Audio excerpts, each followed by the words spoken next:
and welcome in to another episode of Heat of the Moment. It is the deadline special, and boy, oh boy, did our Miami Heat disappoint all of us. There were Giannis rumors, there were Ja rumors, and ultimately, we came away with nothing. I am joined, as always, by my friend and fellow host, Lino. Lino, there's a lot to get into. I feel like we should just jump right into it. The first thing to summarize for fans that maybe didn't keep up with all the ins and outs of this or just frankly confused is what happened. And I think anyone that follows this knows there were Giannis rumors, there were Ja rumors, but in your mind, what happened for the Heat at this deadline that maybe caused us to not get the outcome we were hoping for? Nothing. Nothing happened. That is the impetus. That is the foundation of our flaws.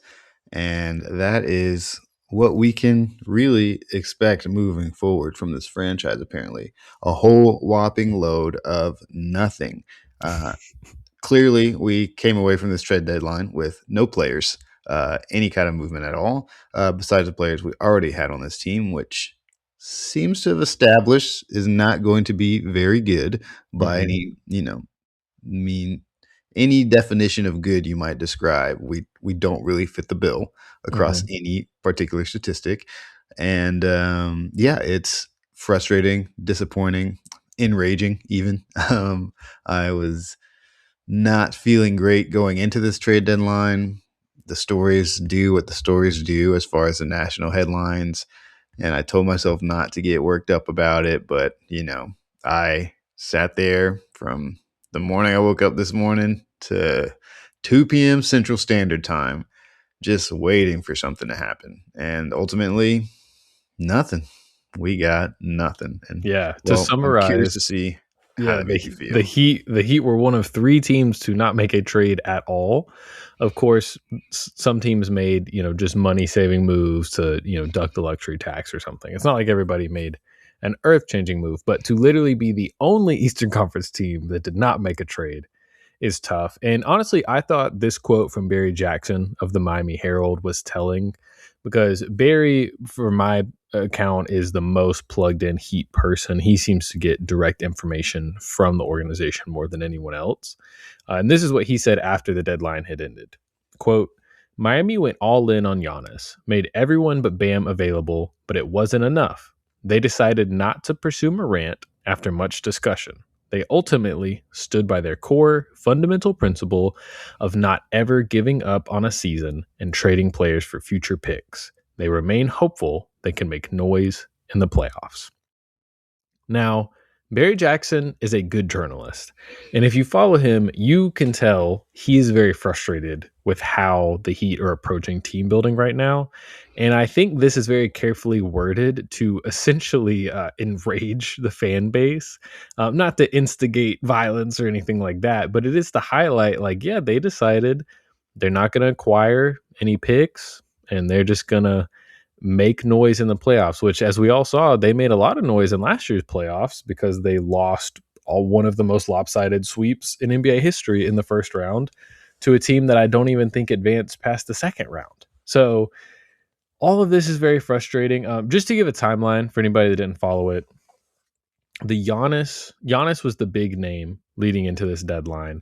The reporting on it was very strange. It honestly seems like Giannis isn't totally sure if he wanted to be traded or not.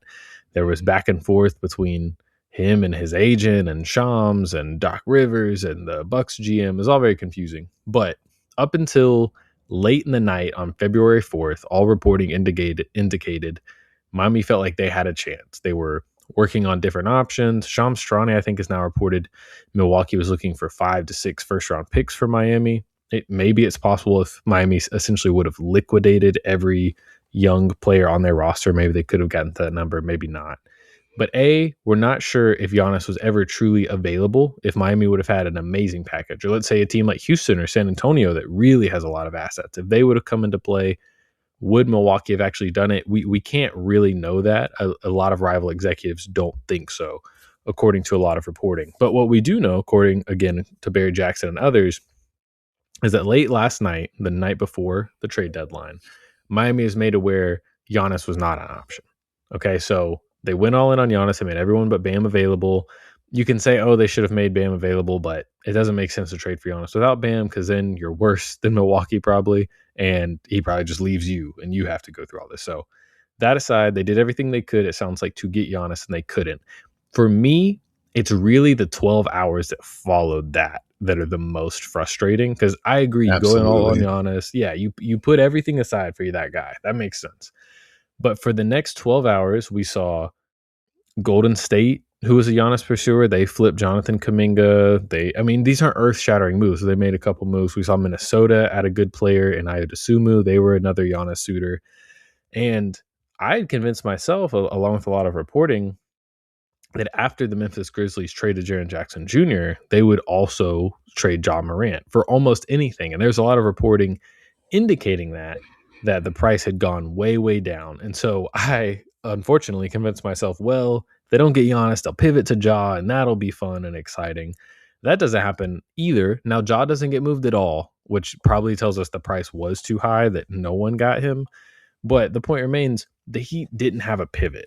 And to me, that's the frustrating part because this team is just about as mediocre can be, which, as we all know, is worse than being bad in the NBA because at least when you're bad, you get good draft picks. So they're stuck in the worst place they could be, and they don't seem to have an exit strategy other than pursuing disgruntled stars, which frankly they keep missing out on. I mean, it's you don't want to be too dramatic, but if you look at Dame to KD to Giannis, those three situations lined up pretty well for Miami. And all three times they couldn't close the deal, right? Dame said Miami and Miami only. He's a buck. KD made Miami preferred destination. The price was not high. It didn't work out. He goes to Houston. And again, like you could argue how much should they given up for KD? He's old. I get it. And then Giannis, the Knicks were his preferred destination. The Knicks spent all their picks on Mikal Bridges. They had Ware, they had Hero's contract, they had all these assets, and they still couldn't close the deal. And the other concerning part, as I continue on my rant, is this team is based around we hover in the middle. We're the 7th to 10th seed every year, and a star comes along. He wants to come to Miami, and we snatch him up. That really hasn't happened in this new CBA. Like even Jimmy Butler, it ended up being a trade technically, but it was really like a sign and trade because he was a free agent. The Heat have done that with free agents for years. They have not done it with this new CBA where everyone gets extended, players rarely hit free agency, and you have to do it through trades. We haven't seen them acquire a star that way. So they're stuck in the middle. They waited out for Giannis. They didn't get Giannis. They didn't have a pivot. They didn't have Ja, and they didn't sell, right? So the other option, if you can't go all in on a superstar, is okay, well, let's sell what we have now to accumulate assets. Now, there weren't role players going for first, right? Michael Porter Jr. didn't get traded for a first. I definitely don't think they could have gotten a first for Andrew Wiggins. But there's a real chance Andrew Wiggins and Norman Powell just leave in free agency this summer.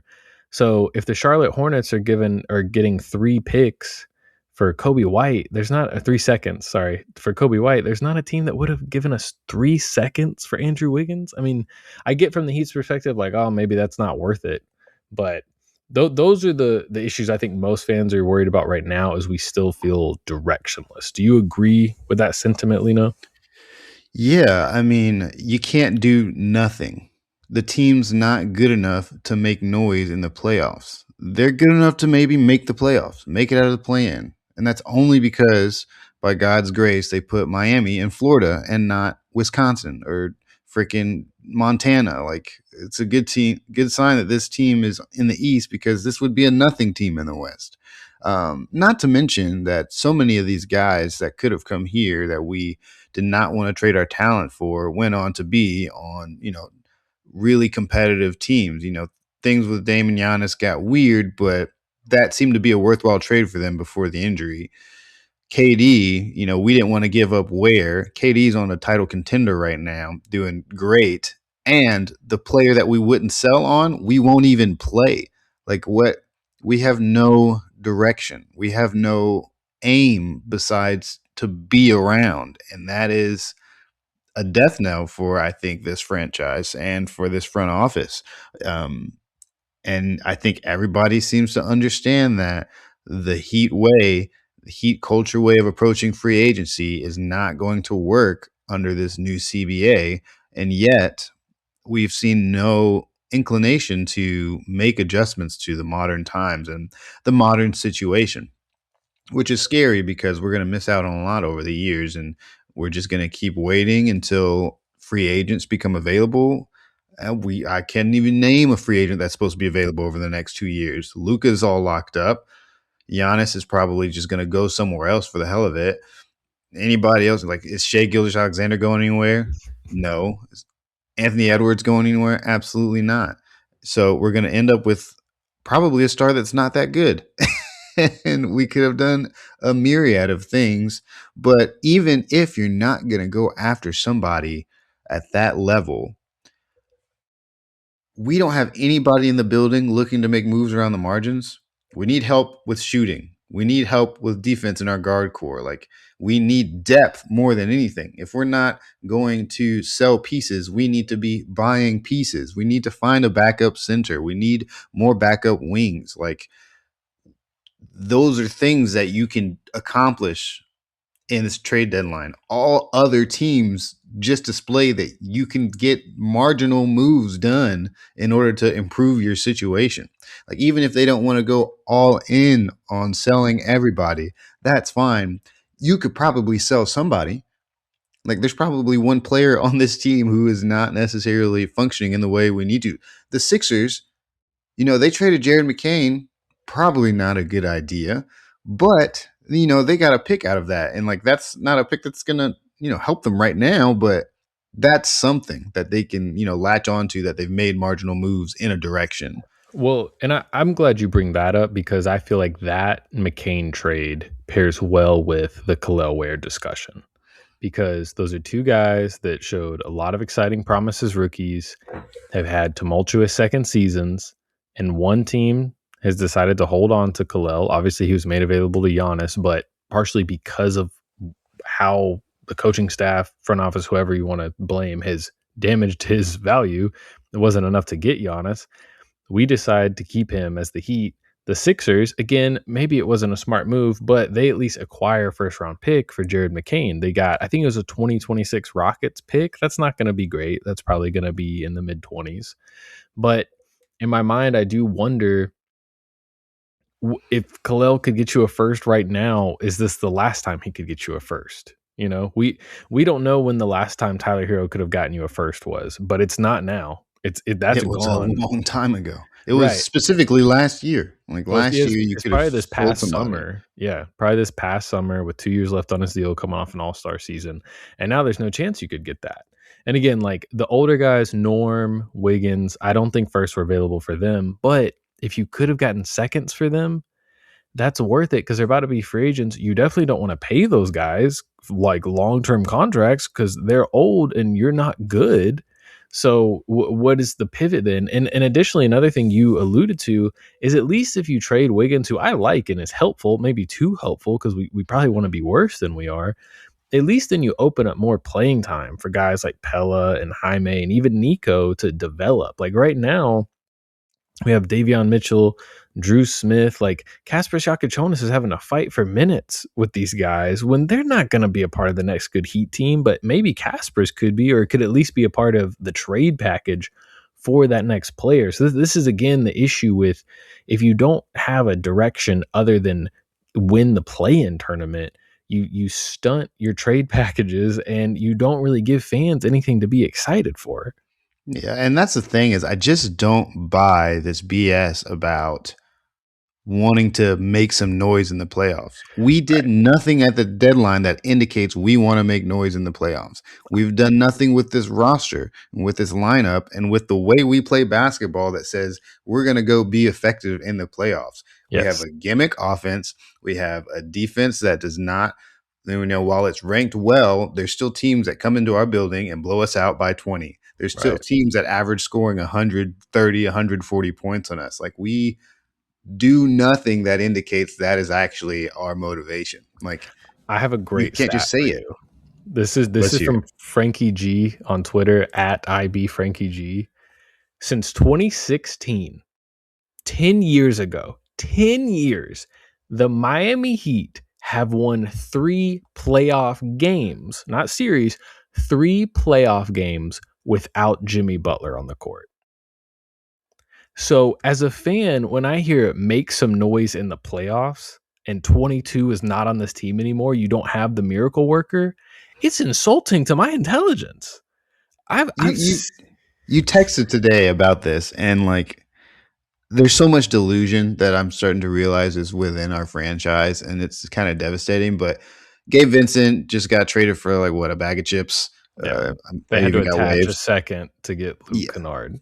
to move Gabe Vincent away. Gabe Vincent was on a finals championship team with Jimmy Butler. Like that has to say one of two things. Either people don't know how to use Gabe Vincent, or Jimmy Butler made miracles happen in Miami.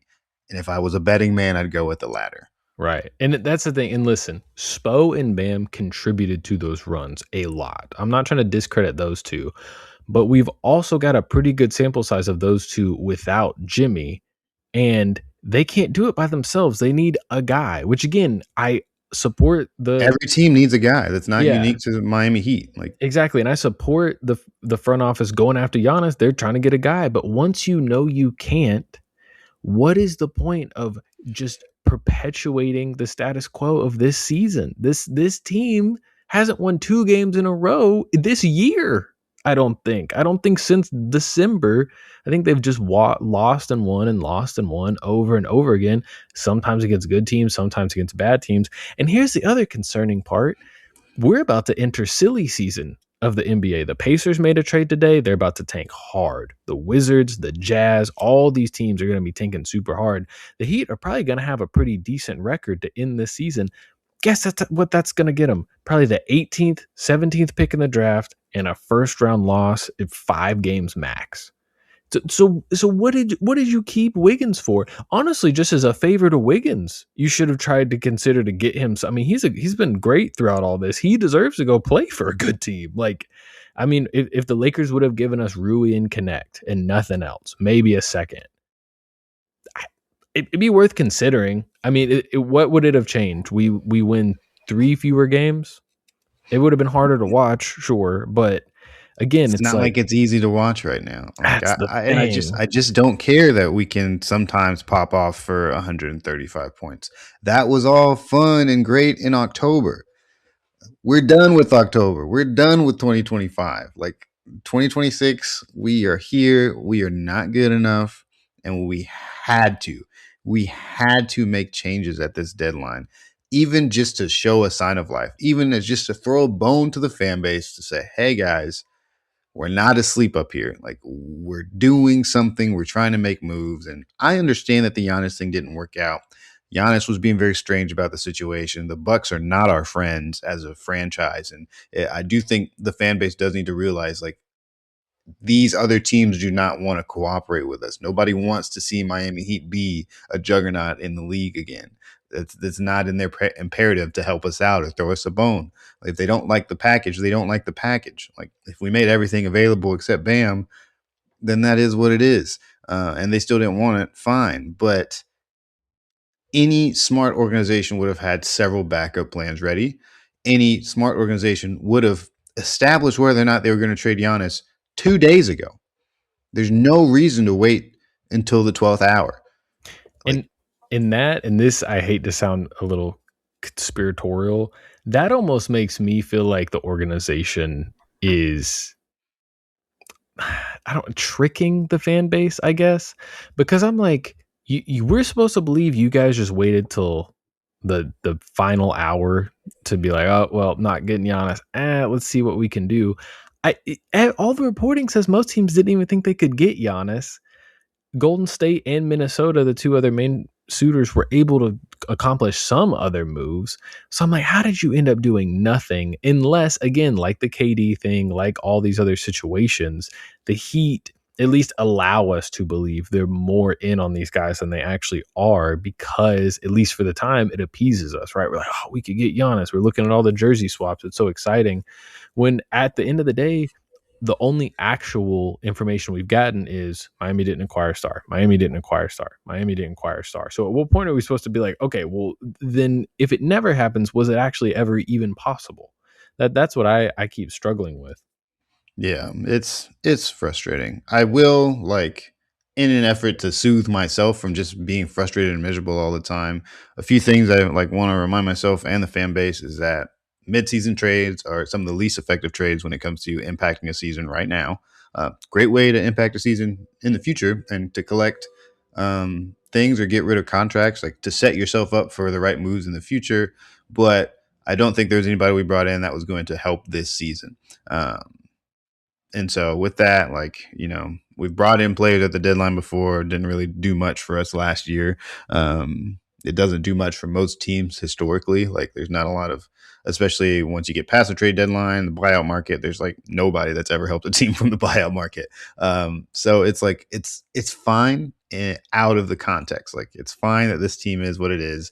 It's not technically running it back. We have new players on the team. We've got Norm Powell, we've got Davion Mitchell, Andrew Wiggins with a full year. Like, this is a new team that deserves a full season in certain ways. And so if it's not there, then the trades aren't there. But the real frustration is just that it doesn't feel like the work was done. Like, if Jared McCain was available for a pick, if we're really trying to make some noise, why don't we bring that kid in? If we want to make noise for the next 5 years, why don't we bring this kid in? Like, clearly the Sixers were mismanaging their assets. Why can we take advantage of that? Yeah, And and while so you were making that point, I just got angry again. So here's another thing. That's very rational of you. Here's another thing I just got angry about. So the Terry Rozier contract. We're just gonna pay that guy $26 million this year, I guess. shout out to Terry, man. I mean, I hope he's acquitted. Like, I don't want him to go to prison and all that, but just $26 million, just getting nothing out of it. Not to mention the other shooting guard on the team that doesn't play, but just the one that's with the federal investigation, just nothing. Couldn't even turn him into like Jonathan Kuminga, like nothing. Yeah. It's like, Okay. if you guys are, there's just so much business that can be done. And the evidence, the proof is in the pudding. 29 other teams, however many teams are in the league except us, we're out there making business happen. Kristaps Porzingis got traded. Kristaps Porzingis can't play basketball right now. He's injured and severely unhealthy. He has some kind of like very serious illness. Very, very serious illness. Like, I'm highly concerned and praying for Kristaps Porzingis. Yes. But it's crazy that he was involved in a basketball trade. And if he can be involved in a basketball trade, then there's literally no reason Terry Rozier's contract should still be on our books. I got another one for you. Last year, the Miami Heat barely squeaked into the playoffs. They're the first 10th seed to ever win the play-in tournament. As we covered on this podcast, if they hadn't done that, if they had lost one more game and been a lottery team, the lottery slot they would have been in is what the Dallas Mavericks were in, and they would have jumped up and gotten the first overall pick in the draft and gotten Cooper Flag. How did that not teach this front office that even a small chance in the lottery is worth more than being in the play-in? You suffered the worst first-round loss in NBA history to the Cleveland Cavaliers in terms of point differential, and the team that didn't make the playoffs and was in your lottery slot got a franchise-changing generational prospect. And you were still just saying, nah, give us the play-in or give us death. I think the play-in tournament may be the worst thing that's ever happened to the Miami Heat franchise. Honestly, As soon as they invented that, we completely shifted away from doing anything that could bring in draft value. They said, as long as we have a way to make the playoffs through this stupid tournament, we do not care about draft picks. We do not care about making trades that can elevate us to a fourth. Or, like, we do not care about home court advantage, and we also don't care about being in the lottery. Like, we are obsessed with what the play-in tournament allows us to do, because we get to beat up on teams like the Chicago Bulls and Atlanta Hawks and the Toronto Raptors. It's just the Miami Heat Invitational, and we own that. And this front office is perfectly fine with that. And so long as they are perfectly fine with that, we will maybe never get the actual assets that we need to make these big splashes that they keep saying they want to make, or bring in the drafted talent that we need to actually find a real guy for this team. And listen, the people that work on this coaching staff and in this front office are some of the very best at their positions in the world, right? Like Andy Ellisberg, general manager, Adam Simon, scouting, Eric Spoelstra, coaching. If those guys became available to other teams, they would all have huge offers immediately. I'm not saying there's incompetence happening. I'm saying there's a philosophical acceptance of mediocre that I really think needs to be examined internally. Right. Like I'm not one of these people who gets on Twitter and is like, fire everybody, fire Pat, fire da da da da da. I think it's still a strong organization that hasn't made like huge mistakes. Terry Rozier trade aside, because that's a whole separate conversation. But I think they've lost a little bit of their edge as the times have gone on. Because like you said, they're too happy with the play-in tournament. That needs to change. They need to accept free agency is no longer an option. It's incremental adjustments. They just have to shift their philosophy a little bit, and they could really adapt to the times in the ways we've seen Oklahoma City and Houston and San Antonio and all these other teams, different kinds of markets, but smart front offices that have rebuilt teams from nothing, as we've seen them be adaptable and change in those ways. And I think that's what the fan base wants. They want to feel like how they did just, a few years ago, where it's like, man, this is one of the sharpest front offices in the league. Like, we trust what they're doing. Man, well, that felt kind of good. It was cathartic. It was good. I hope everyone knows we are recording this on deadline day. So if we seem unprofessionally emotional, we hope you'll forgive us. But it was definitely frustrating to watch all that unfold. Lino, I did want to ask you. Obviously, we're still Heat fans. We're going to keep watching this team. How do you think you'll approach watching for the rest of this season? Well, there's still a lot of things that this team needs to like. There's so many things that this team needs to work on like with the team we have. Like the team is the team. I'm gonna back this team with my life forever. Like if we're in the play-in tournament, then God dang it, we're gonna win that play-in tournament. And if we're gonna be the 8th seed playing the 1 seed, then let's give them hell. But in order to do so, there's still a lot of development needs to happen with our talent.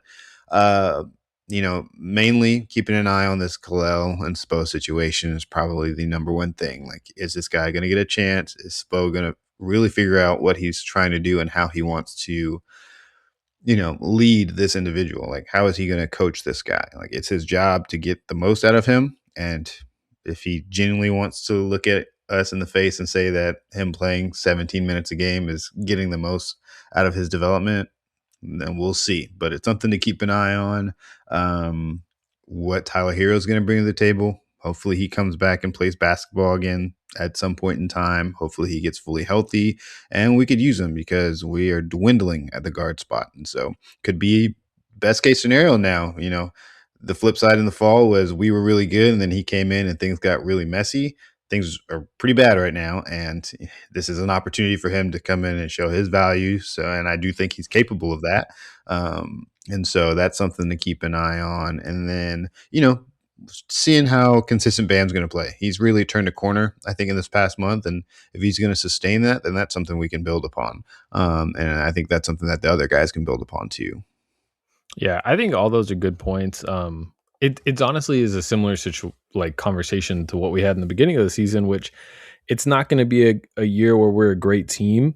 And I think the trade deadline presented more of a pivot point than we expected. So we were kind of excited about choosing a direction. They didn't. So that means we're just staying the course. So to me, for me, it's similar to what we talked about in the preseason, which is, the young guys, how they develop. I mean, the most important thing that could happen for this franchise is Kel'el Ware and Kasper Jakachonis look like high-level players and prospects, because then you either have good players coming up the pipeline on affordable contracts, or you have good assets to acquire a star. So to me, those are the two most important things. Your Bam point, I agree with, because I don't want to say it's like black and white or like concrete, but it does seem, I feel like we have a pretty good sample now that when Bam plays at center, he is pretty effective. Mm-hmm. But we know that now, and we compromise Kel'el for that, or at least Kalel's minutes, which I think have to increase. And the only way to do that without a Bam injury is for them to play together. So now that I've kind of shifted my focus from win as many games as possible to look towards the future, I hope they go back to some more Kel'el Bam lineups, because at this point, like, yes, I like Bam will get hate. People online will be talking about how bad Bam's stats are. I feel pretty confident that we understand that now. It's because he's being guarded by like-sized players. He can't attack guys like Vucevic off the dribble. I get all that. I would rather see A, can he and Kalel ever work? And B, let's at least give Kalel a runway to learn from his mistakes, to play through stuff. We don't want this to be the next Kaminga situation, right? Like, Mhm. which is honestly what it feels really similar to right now. Yeah. So Yeah, and I think the one thing that's really keeping it from that is that Khalil just has an amazing attitude about all of this. I can, continue to beat this drum, but I'm just really proud of kind of the young man that he's decided to be through this whole situation. And for Bam, I think, like you mentioned, because it's established, like we know you can kill centers, bro. Like I know it, you know it, it's good. Your next challenge is, from a player that we play a decent amount of money. I need you to be able to kill players that are your same size. Like it's I get the advantage and where that comes from, but if that advantage isn't there, like you still have to be an effective basketball player. So, right. and I think it's more fair to ask that of our all-star Olympian basketball player than it is to ask our center to, or our rookie center or second year center to, really play outside of himself or, diminish his minutes so that Bam has his space so that his job is easier. Like I need you doing the hard work, you make the hard money. So Yeah. if that means trying to figure out how to score on power forwards, then I really need him to figure that out. The team needs him to do that. And I think he is up for the challenge. I think Bam is a talented guy who can figure things out. He's super smart, hardworking. But yes, I would prefer us being less efficient with those two, being able to figure things out on the floor together. Yeah, and honestly, and again, this is just what I want to happen. I don't expect the organization to treat it this way. But for me, it now that Wiggins as a trade piece isn't an option, it should be easier to move him to the bench. Like you don't have to worry about his value. He's a team player. He's not the type of guy that's going to have some big issue with that. And so then hopefully you could continue to start Pella, which I think is really important. He's the young player that's shown the most this season, and I think has more to show, even though he's older than some of the other guys. I think it gives you the opportunity to get Nico minutes, which, as frustrating as Nico has been to watch, you signed him to that extension. So you can either let that become a contract you have to attach a pick to get off of, or you can hopefully play him into some actual production. But yeah, to me, Casper's Pella and Kalel. I mean, that's what the rest of the season's really going to be about. And you know, as far as the veteran guys, like I have no issues with Bam. Bam, he'll do whatever the coaching staff's ask. It's tough that he's going up to 50 million a year next year. Like that does make you queasy, but at the same time, we've seen, at least in my opinion, he's worth that when he plays his natural position. But we know that now. So let's play him a little out of position, like you said, make him earn a little bit more of that money and give the young guy a chance to really develop and hopefully blossom. Because we said this in the preseason, but with no moves on the board, like Kalel Ware all NBA leap might be the only thing this franchise has to hold on to, which again, I don't think is likely, but at least we could give it a shot in that way. But yeah, I mean, just focusing on the young guys, hoping they can develop. Obviously, realistically, it's probably going to be a lot of Wiggins and Davion and Norm and etc. Norm made the All Star team, by the way. We And just had a baby. Congratulations to Norm congrats. Powell, man. Sorry, this episode. Next episode, we'll make sure to give you your flowers as we Yeah, get close to the All Star weekend. But we said a bunch of stuff about hating where this team is right now and the mediocrity. But the truth is, we're 3 games back from the 6th seed. We are like, I don't even know how far back we are from the Sixers. They're 29 and 21. We're 27 and 25. So they only have 2 more wins than us, but they haven't played as many games, I guess. But there's, a pathway where we can, you know, figure things out. We've not shown that we're going to be anything more than a 500 level team, but we are not too far from escaping the play-in tournament, which would be a marginal step in a positive direction from the I past 3 years. I do have that written in my notes that, like, as much as I hate chasing mediocrity and all this, A, clearly that's what we're gonna do. So I B would at least like to say we weren't in a play in for the 4th year in a row. So yeah, we have a very easy schedule remaining. Not that we always beat. I mean, we just lost to Atlanta with missing a lot of people, but if we could rack up some wins against some bad teams, get into the 6th seed, we'd probably be playing Boston or maybe Cleveland now that they've gotten Harden. God, Cleveland in the first round again. That would be fun. But still, at Awesome. least we could say we were out of the play-in. Yeah. So here's hoping. Yeah. Go Heat. Yeah, go Heat. And then, I mean, I can't really imagine anyone playing devil's advocate, but as we kind of went over, if we have a picture on our Google Doc of just all the guys that were traded at the deadline, there's no one that I feel like the Heat really should have gone after. Like of players that were moved, there's no one that I'm like, what were you like? What a missed opportunity. Obviously, if Sacramento or someone had gotten Ja for like a really low price, that would have been frustrating. But of the guys that were moved, I mean, it would have been a very strange, like philosophical, organizational pivot to acquire Anthony Davis or James Harden or, whoever it might have been, give up 3 picks for Jaren Jackson Jr. Like, I don't think the Heat were in a position to get any of those guys. It's more that I wish some Heat players were on this graphic going to new teams and that, some assets were acquired for them. Yeah. We did get the news from Jake Fisher that in 2023, the Portland Trailblazers offered the number 3 overall pick for Bam Adebayo. There was reporting about that in the time that, like, at the time, because that was about when Dame was going to leave. So that was when Portland was trying to appease Dame, and we know Dame and Bam are close. That pick was Scoot Henderson. If the Heat would have picked Scoot Henderson, that would look really bad right now. The next pick was Amin Thompson. If it was Amin Thompson the Heat would have picked, our lives would be very different right now.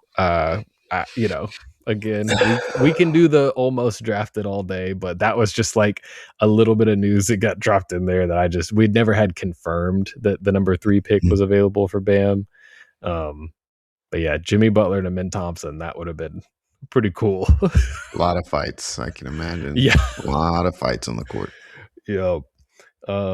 Were there any, like, I mean, I know this is a Heat podcast, but as we're wrapping up here, were there any trades non-Heat division that you feel like you either just really liked or were something that you feel like we could kind of take lessons from, maybe for hoping something that the Heat could do at some point? Really just the Jared McCain trade. Like, Yeah. I thought I was literally just listening to Bill Simmons, and I think he brings in a guy whose initials I think are like CR or something like that. Big Philly fan. Or maybe it was Tim Leger. I can't remember who he brought in. He brought in somebody. Chris They were talking about Ryan's the big Philly fan. Yes, Chris Ryan. Yes. They were talking about how awesome it is. They have these 3 guards between VJ, Tyrese, and Jared McCain. It's like you got 2 guys who are clearly studs, and then you got Jared McCain who, is struggling, but, can come off the bench and has talent. Like, you've got your guard core set, like starters, 6-man, everything. Now you just need to figure out what to do with some of these older guys. And then you got Joel Embiid actually playing super well right now, and looks healthy, which is awesome for him. This team is in a great place. And then they go and trade Jared McCain. It's like, well, okay, that seems like a bizarre move, but that's something, if you don't feel like the talent is the right fit, you should move off of it as soon as you can. As soon as you can get some value. Like, and if they're just going to struggle with Khalil Ware, then that's probably something they need to think about. That is the thing. And there was reporting, we're recording at 5 p.m. on deadline day, so we'll get more information. But there was reporting from Jake Fisher that Miami and Indiana were connected in some way. Indiana ultimately ended up trading for center Ivica Zubac from the Clippers, and they gave up multiple first-round picks for him, one unprotected, one this year that could potentially be a top 5 pick. I wonder if the conversation was Indiana will trade you Khalil Ware and you'll send that first-round pick to Milwaukee. Now, my question is, obviously Milwaukee ended up not trading with us. If that deal was on the table and they could have gotten an unprotected Pacers pick, or even probably not the Pacers pick this year, but like a 2029 unprotected Pacers pick for Khalil, it's one of those things where, I mean, let me put it this way. I think it would be smart because I think the Heat, based on what we've seen, are only going to hurt his value more. But if he would have went and played with Tyrese Halliburton, he would have looked like Wilt Chamberlain. So It would have been terrible to see actually play out. But that to me is like kind of comparison of the McCain situation from Miami, Mhm. kind of the road not traveled, as they might have been able to flip Khalil for a Yeah, first. and the other difference is, like I mentioned, they do have depth at that position. Like they have guard 1 and guard 2 there, so maybe they see, and we don't have forward or center 3. Like we just don't Right. have any bigs. So puts us in a weird spot to trade Ware. And yes, he'd go on to look like one of the greatest basketball players on earth Yeah. playing over there. That's the other thing. If you just want to look at the Heat through the Heat's perspective, if you're so worried about the play-in, why didn't you add a center? You have two centers Nobody. on the roster. If either of those guys gets cramps, you have to play Nikola Jovic at center. Like why didn't you get Gerson Yabusele or Nick Richards or whoever? Like so again, it doesn't make sense. I'm like, you're gunning for the play-in. I mean, I don't want them to give up an asset to like shore up But I this mean, like we have roster. second round picks we could give up for a backup Something, center. yeah. Yeah. So that's like Oh, we're the gonna get worked up all over again. yeah, let's not. But anyway, again, every deadline, it's it reminds me the most, and I think this is kind of the magic of being an NBA fan, is the deadline gives you the feeling a close game gives you, right? Like you're excited, Mhm. but it could go either way. You don't know. In some deadlines, it's amazing, but most deadlines, especially for Heat fans, it is kind of crushing. It kind of feels like you had a 10-point lead with 5 minutes left and you lost the game, right? Like I was just thinking back every time the deadline comes around. I think back to past deadlines. Obviously, some of the good ones were when we got Dwayne back from Cleveland. That was awesome. Acquiring Goran Dragic at the deadline was very cool. But there are also some tough ones. Honestly, the best deadline the Heat have had maybe ever was when they traded for Jay Crowder and Andre Iguodala, which ultimately ended up helping that 2020 team reach the finals. But for me Oh yeah. personally, we gave up Justice Winslow in that trade, so I was devastated. So I was like, these Yeah. aren't stars. Like you got two role players for my beloved draft. For my son. You killed my Yeah, son for Jay Crowder. and then they ended up being awesome. So, Yeah. and then I'll always remember the Oladipo acquisition at the deadline. Mhm. That one I wish had never happened timing wise because it came in at like 2:59. So now every year I'm refreshing Twitter all the way till like 3:30 because I'm like, oh, Yeah. what if there was a last second deal? So Yeah, when we hit the deadline today, I was just sitting there staring at my timeline, like maybe I'm just not getting the news updated. Like maybe the app is broken. yeah, Nothing. nothing. Literally three teams, I believe, and the other two were San Antonio and Houston, which they're in pretty good spots. So I get why they didn't do anything. And they Yeah, and also San both Antonio made huge splashes in the summer, and then Houston signed Kevin Durant. Like, what more else right. can they do? They've gotten De'Aaron Fox and Kevin Durant within the last calendar year. Miami has lost Jimmy Butler and gained Andrew Wiggins and Norman Powell, who are fine role players, well, all stars technically, but I digress. The All Star starting to get diluted. It's starting to lose its meaning. Yeah, it What do you sure mean we have is. 3 All Stars on this team, and we're Four. 4 All Stars on this team, and we are mediocre at best? We have four people that have made all-star teams. Quality all-stars, I'm not sure, but there are four guys that have all-star jerseys for sure. Wow. Oh man. So, well, do you have anything else? Is there anything else you want to get off your chest? No, I know it's a shorter episode, but we're 500. We lose by a shit ton of points. We win by a shit ton of points. That's all the games for the past 2 weeks, if you guys were wondering. We're about to play Boston. Get excited. Sick. Awesome. They're doing way better than I thought. One joy I was going to have this season is that they were going to suck without Jason Tatum, and they're awesome and fun. And yeah. Yeah, unfortunate. the brand is in the gutter for sure. Yeah. It is. We got to do like those Carolinas guys. Maybe we got to quit the pod forever until the team is good. And then North Carolina they made the playoffs this year, didn't they? Yeah, you're talking about the Panthers. Yeah, the North Carolina Panthers. Yeah, they did make the playoffs. But there's this podcast of like two guys who were tired of them being trash, and so it's like, okay, we're taking a break indefinitely, and then literally the season started and then they made the playoffs. Yeah, we did So, start this podcast the year Jimmy was demanding a trade, so there is some correlation there. We'll we'll see. We'll see what but happens. he had already demanded the trade. Then we started the podcast, It's so true. we are just here to record the history of when this franchise turns things around again. Right. Because Simply scribes. We have no impact you on know, what's happening out there we that we will know one day. of. One day, I will Yeah, have the ear of Pat Riley, and that's I will right. influence in ways That's never right. seen before. They were so happy at that gala with the 2006 team there. Pat was talking Yeah, about Wales to the press. They had my hopes all the way up. I was like, they're having a he good wouldn't say time. this if he didn't have something. Literally He had nothing. nothing. He had zero Literally things. zero. I feel And I bad for think the guys. Like, I'm sure yeah, they all were afraid they were getting traded. I wish we could have told them nothing was going to happen. yeah, all that stress for nothing. Um, Also, I mean, we got our ass kicked right after that gala, Mm-hmm. and I think that happened last year too. I think we got out of the Every gala, every we just got special whooped. event, jersey retirement, whatever, we lose. They got to stop doing things at the arena. They just got to Yeah, give it's it so up. disheartening. It's yeah. Mm. Mm-mm-mm. But yeah, so the Heat, they're gonna keep playing basketball. They play Boston, then the schedule gets really easy. They'll go 500. Spoiler alert.